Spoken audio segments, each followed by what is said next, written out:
RDC, depuis si les sons de nos frères en peste. Nous vivons dans le noir depuis que le soleil ne s'élève plus dans l'est. Nous sommes tous livrés à une éternelle sieste. Depuis qu'on a croqué les mots contre ceux qui nous ont...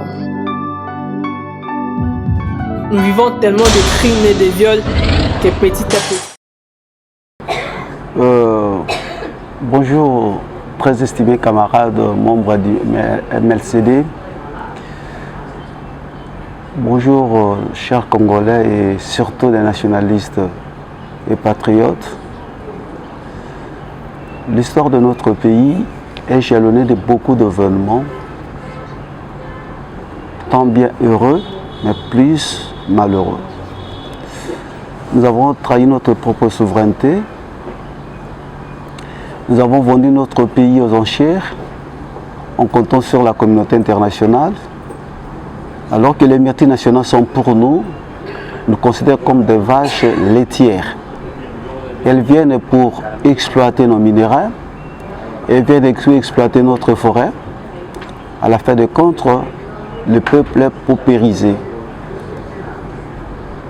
Et en questionnant notre histoire politique, ou notre histoire sociopolitique, après 6 décennies, l'air a sonné. L'air a sonné pour les Congolais, et surtout des Congolais qui ne sont pas enquistés dans des regroupements des opportunistes politiques, qui travaillent avec des ambassades étrangères et qui profitent des stratégies sataniques et diaboliques pour que le sang coule chaque jour au Congo et placer notre peuple sous le carcan de la domination et d'être considérés toujours comme des damnés de la terre. Voilà pourquoi nous, le mouvement, le Debout Congo, nous sommes là comme une réponse, comme une catharsis à la fois sociale et politique pour notre peuple. Un pays riche, mais où le peuple est appauvri. Nos propres minéraux, notre cobalt, notre coltan, mais les téléphones sont fabriqués ailleurs et vendus plus cher que chez nous. Nos propres forêts, il y a des enfants qui n'ont même pas de bancs, qui sont assis à sol. Nous avons du cuivre, mais nous manquons même du courant électrique, même des câbles que nous importons de la Chine, de l'Allemagne. Nous avons de l'aluminium, mais voilà, les tôles viennent d'ailleurs. Nous avons les lacs les plus poissonnés du monde, mais nous importons du Thompson. Nous importons des poissons de l'Europe, de l'Amérique, voire même de certains pays de l'Amérique du Sud et des pays de l'Asie du Sud. C'est une insulte pour nous les Congolais. Et voilà les temps sonnés, après avoir observé la classe politique congolaise nous a déçus et nous a trahis. Ils n'avons plus droit à l'erreur. Voilà pourquoi nous appelons tous les vrais Congolais qui sont hantés du développement de notre pays, qui ont besoin de notre indépendance, cette indépendance économique, politique et sociale, venez adhérer à notre mouvement sociopolitique. Ici, nous n'avons pas de couleur. Et nous ne sommes pas aussi contre tous les politiciens congolais, mais nous sommes pour ceux qui cherchent l'émergence du Congo. Un pays plus riche ne peut pas contenir ce peuple le plus appauvri de la terre. Et voilà, et surtout, le choix que le peuple opère pour les élections, c'est un choix qui est lié à la tribu, qui est lié au fanatisme. Et surtout chez nous à Kinshasa, ce sont des gens qui ont insulté, qui ont créé à la télé, que vous avez élus. Et voilà où nous sommes. Nous ne sommes pas venus là pour vous donner des solutions comme ça, vous proposer, être des gens qui vont vous amener dans l'idyllique ou dans des rêves. Non.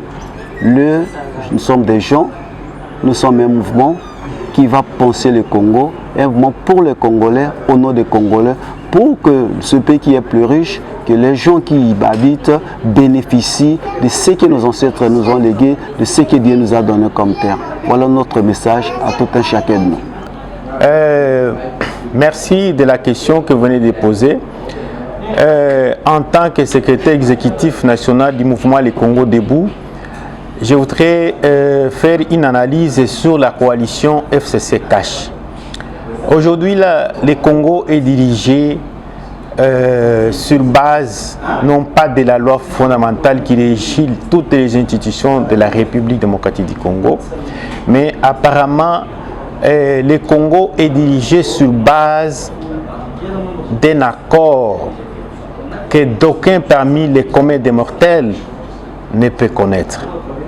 C'est-à-dire, les mariages FCC Cash. Moi, au départ, je l'avais dit que c'est un mariage gay. Excusez-moi l'expression. Un mariage contre nature. Voilà le thème qui convient. Des gens apparemment qui ne s'accordaient pas. Les FCC Cash ne s'accordaient pas. Il n'y a que les deux personnalités qui s'accordent, c'est-à-dire la personne du chef de l'État et la personne de l'autorité morale du FCC qui n'est autre que Joseph Kabila. Les deux s'accordent, mais les deux bases ne s'accordent pas. Ce n'est pas une coalition qui nous permet de faire avancer la République démocratique du Congo. L'FCC a 70% des représentants dans toutes les institutions, notamment les gouvernements, l'Assemblée nationale, le Sénat. Donc c'est à hauteur de 70% des représentants du FCC. Et les restes, ce sont l'opposition et même la mouvance présidentielle. Ces deux camps, comme ils ne s'accordaient pas, le Congo ne trouve pas gain de cause parce qu'on se réfère plus à l'accord qui est obscur, que personne ne connaît. Cet accord, est-ce que c'est cet accord qui prend le dessus au lieu que la loi dirige les pays? Maintenant, c'est l'accord des gens encore qui ne s'accordent pas. Le Congo n'a pas de chance. Nous voyons plus. Donc, chaque camp, FCC, Cash, je les cite nommément, chaque camp travaille pour ses propres intérêts.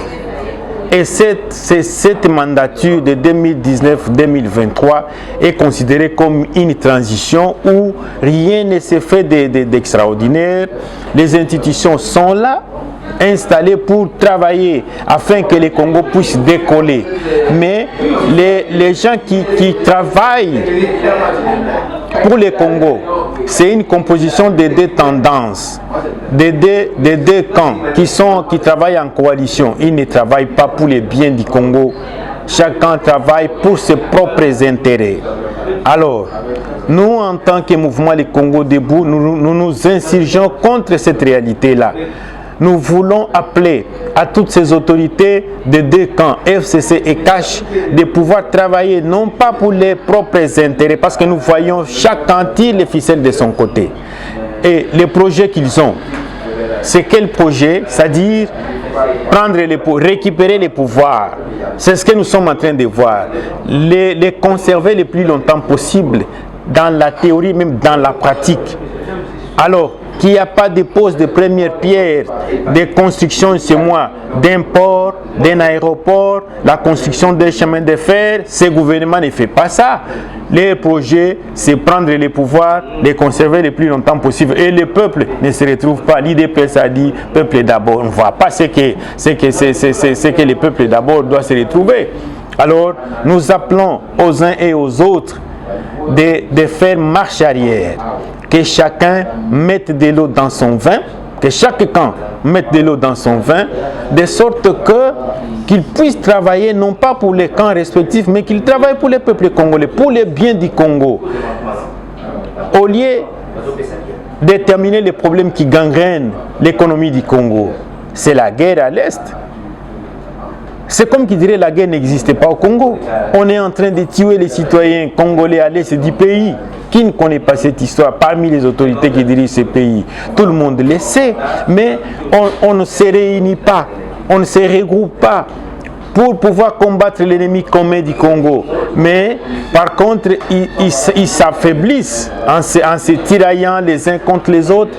Nous nous affaiblissons tout simplement, tout en donnant la force aux ennemis du Congo qui sont en train de piller nos richesses à l'est du pays, qui sont en train de tuer et de massacrer les citoyens congolais qui vivent paisiblement à l'est du Congo. Alors, j'appelle en tant que secrétaire exécutif national du mouvement Les Congo Debout à toutes les autorités des deux camps de travailler pour le bien-être du Congo, de travailler, de regarder dans la même direction. Le souci, c'est développer ces pays, faire redécoller l'économie de notre pays et faire avancer ces géants au cœur d'Afrique.